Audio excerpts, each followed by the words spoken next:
বন্ধ হলো শাহবাগীদের একটা ওই দেখলেনি তো। তাই আদালতের কাছে আমার একটাই আবেদন, এদের দ্রুততম শাস্তির ব্যবস্থা করুন। এই দাঁড়িয়ে থাকতে পারতো না।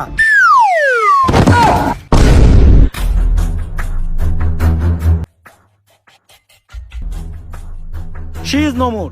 এই অফিসার তো আরো 10 মিনিট আগেই মারা গেছে। তবে ওই আজকে একটা বিশ্ব রেকর্ড করছে। শাহবাগীদের গায়ের গন্ধ যেখানে 1 মিনিটের বেশি কেউ সহ্য করতে পারে না, ওই একমাত্র ব্যক্তি যে 9.5 মিনিট সহ্য করছে।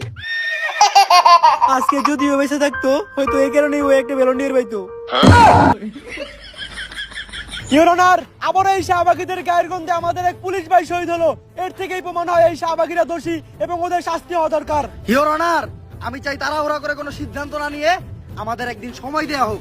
আমি চাই বাংলার মিডিয়াতে দেখানো হোক শাহবাগীরা সারাদিন কি করে, কি খায়, কি হাগে, কোথায় ঘুমায়। তারপর বাংলার মানুষই ঠিক করবে যে শাহবাগীদের বিচার হওয়া উচিত নাকি না। তুমি কে?